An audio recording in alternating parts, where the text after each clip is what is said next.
Hello दोस्तों, good morning. स्वागत है एक बार फिर से आप सभी का एमजेटी एजुकेशन में। दोस्तों आज है 12 फरवरी। आज की इस वीडियो में हम लोग बात करने वाले हैं 12 फरवरी 2021 के करंट अफेयर के सभी इंपॉर्टेंट क्वेश्चंस के बारे में। पूरी वीडियो डिटेल में समझाई गई है, पूरी वीडियो ध्यान से देखिएगा। अगर वीडियो पसंद आए तो वीडियो को लाइक और शेयर भी कर दीजिएगा। और अगर आप इस चैनल पर पहली बार आए हैं, वीडियो पहली बार देख रहे हैं, चैनल को सब्सक्राइब नहीं किए हैं तो चैनल को सब्सक्राइब कीजिए, बेल आइकन को प्रेस कीजिए, आने वाली वीडियोज का नोटिफिकेशन पाइए। इस वीडियो की पीडीएफ फाइल और क्विज मिल जाएगी आपको हमारे एप्लीकेशन एमजेटी ऐप पर। वहीं पर आपको ढेर सारे स्टडी मटेरियल्स और हमारी ई बुक्स मिल जाएंगी, आप उससे परचेज कर सकते हैं। चलिए बात करते हैं लास्ट डे के क्वेश्चंस की। लास्ट डे का पहला क्वेश्चन आपके लिए था, डीआरडीओ ने सीआरपीएफ के लिए किस नाम से भारत की पहली मोटर बाइक एम्बुलेंस बनाया? तो रक्षिता नाम का बनाया है। दुनिया के सबसे बड़े टेलीस्कोप का क्या नाम है जिसे चीन ने बनाया है? Fast, FAST। ओके, तो कई लोगों ने बहुत ही अच्छे से डिटेल में आंसर किया था। आप सभी लोग डिटेल में जरूर आंसर किया करो। चलिए बात करते हैं आज के दिन के पहले क्वेश्चन की। पहला क्वेश्चन है, विश्व यूनानी दिवस कब मनाया जाता है? वर्ल्ड यूनानी डे। तो ये दोस्तों मनाया जाता है प्रत्येक वर्ष 11 फरवरी को। यूनानी चिकित्सा पद्धति को और ज़्यादा प्रमोट करने के लिए, यूनानी चिकित्सा पद्धति से कैसे स्वास्थ्य की देखभाल सेवा मुहैया कराई जा सकती है, इसके बारे में जागरूकता फैलाने के लिए ये मनाया जाता है। ये दिवस दोस्तों हाकिम अजमल खान की जयंती के रूप में मनाया जाता है। किसकी जयंती के रूप में? हाकिम अजमल खान। ये काफ़ी प्रसिद्ध यूनानी विद्वान थे और समाज सुधारक थे, तो इनकी जयंती के रूप में मनाया जाता है। अच्छा, हाकिम अजमल खान जी दोस्तों जामिया मिलिया इस्लामिया के संस्थापकों में से भी एक थे। अभी एक और जामिया मिलिया इस्लामिया के संस्थापक के बारे में मैंने बताया था आपको, कौन थे? डॉक्टर जाकिर हुसैन। डॉक्टर जाकिर हुसैन भी संस्थापक में से एक थे, को फाउंडर्स थे, ठीक है, ये भी थे। विश्व यूनानी दिवस दोस्तों पहली बार 2017 में मनाया गया। कहाँ पर मनाया गया? सेंट्रल रिसर्च इंस्टीट्यूट ऑफ यूनानी मेडिसिन हैदराबाद में ये मनाया गया पहली बार, ठीक है, 2017 में। यूनानी चिकित्सा पद्धति, इसकी शुरुआत दोस्तों यूनान से हुई है और इस चिकित्सा पद्धति के जन्मदाता जो हैं वो हैं हिपोक्रेट्स। कौन? हिपोक्रेट्स को माना जाता है, हिपोक्रेट्स नाम है, यूनानी चिकित्सा का जनक इन्हें माना जाता है। इन्हीं के द्वारा शुरुआत की गई है। क्लियर? यूनानी चिकित्सा भी दोस्तों एक प्रकार की चिकित्सा तकनीकी है, ठीक है, मेथड है। जैसे एलोपैथी होता है, होम्योपैथी वगैरह होता है, वैसे ही, ठीक है। इसके लिए भारत में एक मंत्रालय भी है। कौन सा मंत्रालय है? आयुष मंत्रालय। आयुष मंत्रालय के तहत ये आता है। आयुष मंत्रालय के बारे में आपको कई बार बताया गया है। आयुष मंत्रालय में ए फॉर क्या होता है? ए फॉर होता है आयुर्वेदा, वाई फॉर होता है योगा, यू फॉर ही होता है यूनानी, ठीक है, यूनानी चिकित्सा यू फॉर होता है, एस फॉर होता है सिद्धि और एच फॉर होता है होम्योपैथी। तो इस प्रकार से इन सभी प्रकार के जो मेथड हैं, चिकित्सा की तकनीकी है, उनके लिए जो हमारा मंत्रालय है वो है आयुष मंत्रालय। अब आप लोग कमेंट करके बताइए वर्तमान में भारत के केंद्रीय आयुष मंत्री कौन हैं। अच्छा, इसी क्वेश्चन में मैं एक और क्वेश्चन लिंक करने जा रहा हूँ। 11 फरवरी के दिन ही एक और इम्पॉर्टेंट डे मनाया जाता है, विज्ञान में महिलाओं और लड़कियों का अंतर्राष्ट्रीय दिवस, ठीक है। तो याद रखिएगा, ये भी बहुत ज़्यादा इंपॉर्टेंट क्वेश्चन है। International day for women and girls in science, ठीक है। तो विज्ञान में महिलाओं और लड़कियों का अंतर्राष्ट्रीय दिवस मनाया जाता है, जिसकी शुरुआत हुई 2016 से। 2015 में इसकी घोषणा हुई थी, लेकिन पहली बार मनाया गया 2016 में, ठीक है। संयुक्त राष्ट्र द्वारा ये मनाया जाता है यूनेस्को के सहयोग से। इसका मेन पर्पज़ यही होता है कि साइंस में भी महिलाओं और लड़कियों को बढ़ावा दिया जा सके, प्रोत्साहित किया जा सके, ठीक है। इसकी थीम भी रखी गई है। क्या है थीम? इसकी थीम है women scientist at the forefront of the fight against कोविड-19। तो ये थीम आपको याद रखना है। ये दोनों इंपॉर्टेंट डे आपको याद रखना है 11 फरवरी से, विश्व यूनानी दिवस और विज्ञान में महिलाओं और लड़कियों का अंतर्राष्ट्रीय दिवस। अगला क्वेश्चन देखते हैं। अगला क्वेश्चन है, भारत ने सतूट बांध लालंदर बांध के लिए किस देश से समझौता किया? तो अभी हाल ही में भारत ने दोस्तों अफगानिस्तान के साथ समझौता किया है लालंदर बांध के लिए। अफगानिस्तान से ये समझौता हुआ है। तो अफगानिस्तान में काबुल नदी जो है उसकी एक सहायक नदी है, उसी नदी पर सतूट बांध बनाया जाएगा, जिसे लालंदर बांध के नाम से भी जाना जाता है। ओके, तो कौन बनाएगा? भारत बनाएगा अफगानिस्तान में, ठीक है। भारत द्वारा अफगानिस्तान में दोस्तों ये दूसरा बड़ा बांध बनाया जा रहा है। इससे पहले भी इंडिया ने अफगानिस्तान में एक बांध, एक डैम बना दिया है, ठीक है। कौन सा बनाया था? मैत्री बांध, नाम याद रखिएगा, मैत्री बांध, या जिसे सलमा बांध के नाम से जाना जाता है, सलमा बांध। तो मैत्री बांध या सलमा बांध भारत ने अफगानिस्तान के लिए बनाया था। इससे पहले 2016 में इसका उद्घाटन हुआ था, इस बांध का। ओके, तो अभी ये जो सतूत बांध लालंदर बांध के लिए डील हुई है अफगानिस्तान के साथ, ये वीडियो कॉन्फ्रेंसिंग के जरिए अभी हाल ही में डील हुई। $300 मिलियन की डील है। कितने की? $300 मिलियन में भारत बनाएगा अफगानिस्तान के लिए। ठीक है, चलिए अफगानिस्तान आया है, अफगानिस्तान मैप में देख लेते हैं। ये रहा अफगानिस्तान, देखिए थोड़ा सा और जूम इन करते हैं। भारत, भारत के बाद पाकिस्तान, पाकिस्तान के बाद ये रहा अफगानिस्तान। ओके, चलिए यहाँ के प्रेसिडेंट हैं अशरफ गनी अहमदजई, सीईओ हैं अब्दुल्ला, यहाँ पर सीईओ होता है दोस्तों। राजधानी होती है यहाँ की काबुल, मुद्रा है अफगानी, संसद का नाम होता है शोरा। संसद का क्या नाम है? शोरा। इंपॉर्टेंट है, याद रखिएगा। राजभाषा होती है फारसी, सबसे बड़ा नगर है काबुल। अगला क्वेश्चन देखते हैं। अगला क्वेश्चन है, मंगल ग्रह की कक्षा में प्रवेश करने वाला पहला मुस्लिम देश कौन बना? तो दोस्तों संयुक्त अरब अमीरात, यूनाइटेड अरब अमीरात बन गई है दोस्तों पहली इस्लामिक कंट्री जो मंगल ग्रह की कक्षा में प्रवेश कर गई है। संयुक्त अरब अमीरात का होप मिशन था, होप मिशन। ये होप मिशन के थ्रू, होप चंद्रयान के थ्रू दोस्तों मंगल ग्रह की कक्षा में प्रवेश किया है। और इस ग्रह की, मंगल ग्रह की कक्षा में प्रवेश करने वाला ये दुनिया का 5वां देश बन गया है। गर्व की बात है, हमारा इंडिया भी प्रवेश कर चुका है। इंडिया 2013 में ही अपना मंगल मिशन कर चुका था। ठीक है, तो भारत बना था 4था देश और यूएई बन गया है 5वां देश। सबसे पहले अमेरिका एंटर किया, फिर रूस, फिर यूरोप, फिर इसके बाद इंडिया और अब यूएई। तो ये 5 कंट्री हैं जो मंगल ग्रह की कक्षा में प्रवेश कर चुकी हैं और संयुक्त अरब अमीरात जो है इनमें से ये पहला मुस्लिम देश बन गया है अपने होप मिशन की वजह से। ओके, होप मिशन इसने अभी पिछली साल लॉन्च किया था 2020 में। क्लियर? संयुक्त अरब अमीरात आया है, इसके बारे में जानिए। संयुक्त अरब अमीरात ये रहा मैप में, ये रहा मैप में संयुक्त अरब अमीरात। थोड़ा सा और जूम इन करते हैं। ये रहा हमारा प्यारा भारत। यहाँ से हम लोग आएंगे तो ये है यूएई। इधर देखिए, ये है ओमान, ये है यमन, ये है सऊदी अरब। ठीक है, यहाँ पर बड़ा सा कंट्री जो है वो है ईरान। राजधानी अबू धाबी है, मुद्रा होती है यूएई दिरहम। संसद का नाम होता है फेडरल नेशनल काउंसिल और आईसीसी का हेडक्वार्टर है दुबई में। दुबई यहाँ का बड़ा नगर है।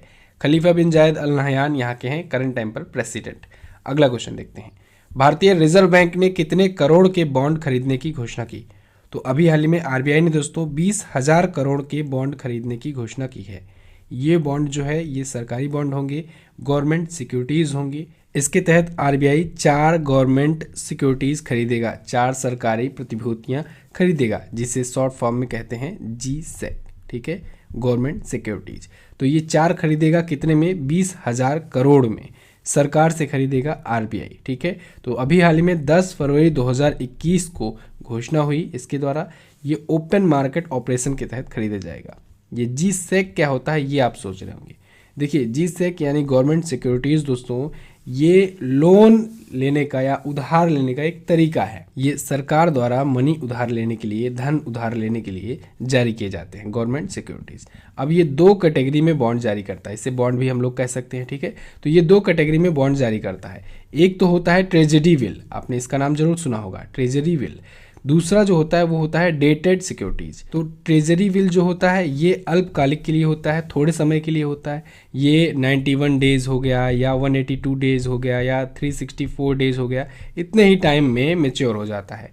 लेकिन जो ये डेटेड सिक्योरिटीज़ होता है ये लॉन्ग टर्म सिक्योरिटी के नाम से भी जाना जाता है। ये दीर्घकालिक के लिए होता है, यानी लॉन्ग टाइम के लिए होता है। ये 5 साल से 40 साल के बीच में मेच्योर होता है। यानी अगर थोड़े समय के लिए लोन लेना है, पैसे लेना है, तब तो ये ट्रेजरी बिल होगा। अगर ज़्यादा समय के लिए बॉन्ड लेना है तब ये डेटेड सिक्योरिटी के तहत आएगा। क्लियर है? तो ये बॉन्ड है। ठीक है, अच्छा एक और पॉइंट याद रखिएगा, ये आम नागरिकों के लिए नहीं होता है। ठीक है, ये बैंकों के लिए होता है, बैंक और सरकार के बीच में होता है। तो 20,000 करोड़ की गवर्नमेंट सिक्योरिटीज़ बॉन्ड खरीदने की घोषणा किया है RBI, reserve bank of India. अच्छा, अभी रिजर्व बैंक ऑफ इंडिया ने एक बार फिर से घोषणा की थी कि इस बार मॉनेटरी पॉलिसी रेट में कोई चेंजेस नहीं किए जाएंगे। इस बार भी रेपो रेट और रिवर्स रेपो रेट उतना ही रहेगा जितना था पहले। इन दोनों के बारे में आपको डिटेल में बता ही चुका हूँ।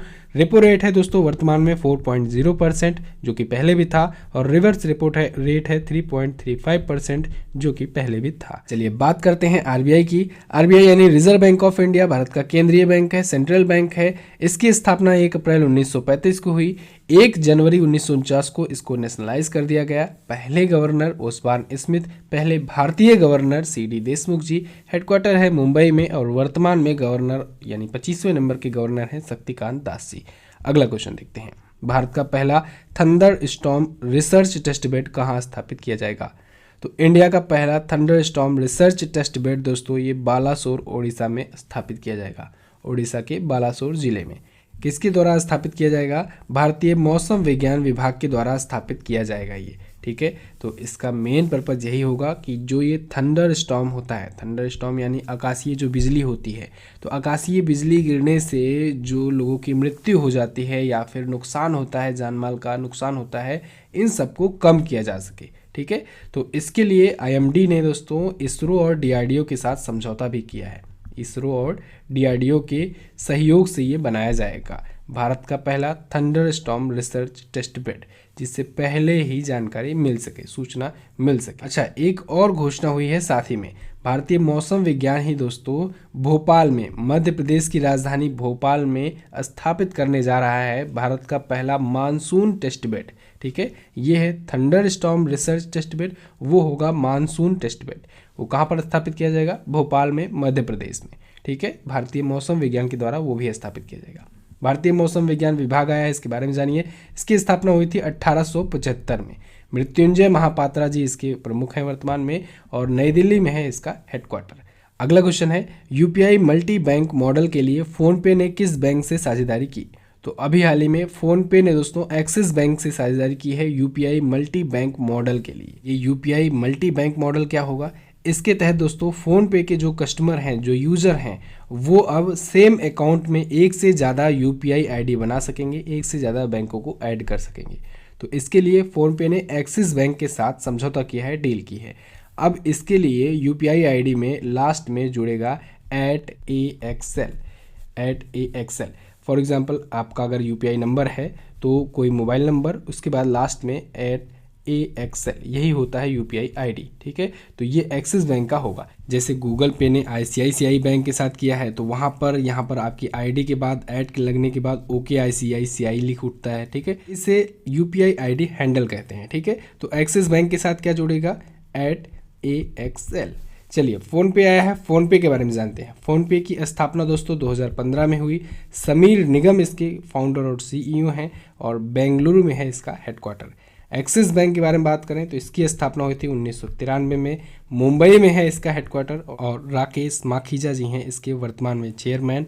अमिताभ चौधरी जी हैं इसके MD और CEO। अगला क्वेश्चन देखते हैं। अगला क्वेश्चन है, हाल ही में किसने wild life photographer of the year 2021 का अवार्ड जीता? तो अभी हाल ही में रॉबर्ट इरविन ने जीता है दोस्तों ये award, wild life photographer of the year 2021 का। रॉबर्ट इरविन ये हैं ऑस्ट्रेलिया की काफ़ी फेमस ये वाइल्ड लाइफ फोटोग्राफर हैं। इन्होंने अभी एक फ़ोटो खींची हुई थी, इमेज दी हुई थी बुश फायर नाम से।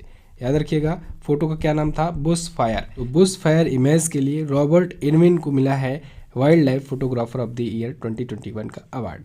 ये इमेज दोस्तों ऑस्ट्रेलिया की जंगलों में जो आग लगी थी, जिसे बुश फायर के नाम से जाना जाता है, तो उसी की ये भी इमेज है, ठीक है। अच्छा, ये अवार्ड देता कौन है? Wild life photographer of the year. ये अवार्ड देता है प्राकृतिक इतिहास संग्रहालय। ये अवार्ड दोस्तों सबसे बड़ा अवार्ड होता है दुनिया का वाइल्ड लाइफ फोटोग्राफी के क्षेत्र में। तो दुनिया का सबसे बड़ा अवार्ड किसने पाया? रॉबर्ट इरविन ने। अगला क्वेश्चन देखते हैं। अगला क्वेश्चन है, राष्ट्रीय बागवानी मेला 2021 कहाँ शुरू हुआ? तो ये दोस्तों शुरू हुआ बेंगलुरु में। बेंगलुरु कर्नाटक में ये आयोजित हुआ राष्ट्रीय बागवानी मेला 2021। 8 फरवरी को शुरू हुआ था, 12 फरवरी को इसका समापन होगा, यानी कि आज। इसका उद्घाटन किया है कैलाश चौधरी जी ने।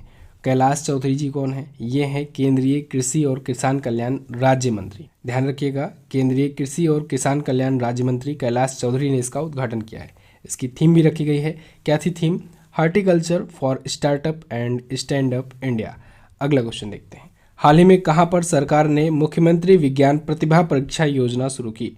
तो अभी हाल ही में दिल्ली सरकार ने मुख्यमंत्री विज्ञान प्रतिभा परीक्षा योजना शुरू की है। दिल्ली सरकार ने इसे शुरू किया है। इसके तहत दोस्तों दिल्ली के जो क्लास 9th के स्टूडेंट हैं, ऐसे 1000 स्टूडेंट को, कितने? ऐसे 1000 स्टूडेंट्स को 5-5 हज़ार रुपये की स्कॉलरशिप दी जाएगी।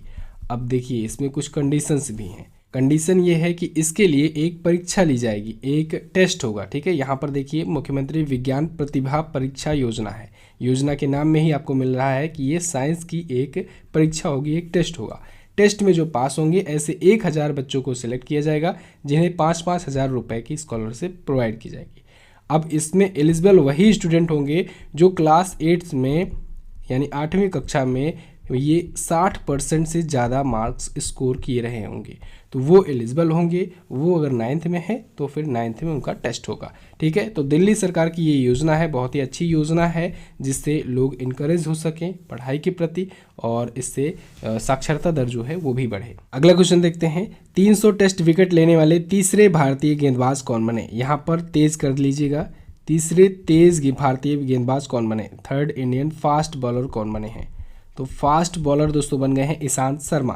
ये तीसरे भारतीय तेज गेंदबाज बने हैं और ओवरऑल देखा जाए तो ये 6वें भारतीय गेंदबाज बने हैं 300 टेस्ट विकेट लेने वाले।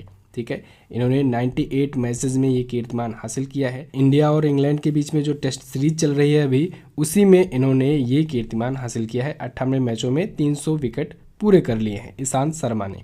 तो ये बन गए हैं तीसरे तेज भारतीय गेंदबाज और टोटल 6ठे भारतीय गेंदबाज। इनसे पहले 5 गेंदबाज कौन से थे भारतीय? अनिल कुंबले, कपिल देव, रविचंद्रन अश्विन, हरभजन सिंह और जहीर खान। तो ये 5 थे पहले ही। ईशांत शर्मा अब हो गए हैं 6ठे गेंदबाज और तीसरे फास्ट बॉलर। अगला क्वेश्चन देखते हैं, संयुक्त राष्ट्र द्वारा प्रत्येक वर्ष विश्व दलहन दिवस कब मनाया जाता है? दोस्तों, संयुक्त राष्ट्र द्वारा प्रत्येक वर्ष 10 फरवरी को मनाया जाता है विश्व दलहन दिवस। इंपॉर्टेंट डे है, इसको याद रखिएगा। संयुक्त राष्ट्र खाद्य और कृषि संगठन के द्वारा मनाया जाता है, यानी United Nations FAO food and agriculture organization के द्वारा ये मनाया जाता है। क्यों? दालों के महत्व के बारे में जागरूकता फैलाने के लिए। तो ये पहली बार दोस्तों मनाया गया 2019 में। कब मनाया गया? 2019 में पहली बार मनाया गया, हालांकि घोषणा 2018 में ही हुई थी। इस बार की इसकी थीम है nutritious seeds for a sustainable future.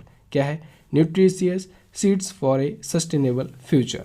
FAO आया है, इसके बारे में जानिए। फूड एंड एग्रीकल्चर ऑर्गेनाइजेशन की स्थापना हुई 1945 में। रोम में, इटली की राजधानी रोम में है इसका हेडक्वार्टर और इसके वर्तमान में प्रमुख हैं क्यू डोंग्यू। कौन है? Q Dongyu. क्लियर? तो बस दोस्तों, ये तो थी हमारी आज के दिन की करंट अफेयर की वीडियो। कैसी लगी है आपको कमेंट करके बताना है हमें। वीडियो अगर पसंद आई है, वीडियो को लाइक कीजिए, शेयर कर दीजिए अपने दोस्तों के पास। और अगर आपने अभी तक चैनल को सब्सक्राइब नहीं किया है, चैनल को सब्सक्राइब कीजिए, बेल आइकन को प्रेस कीजिए।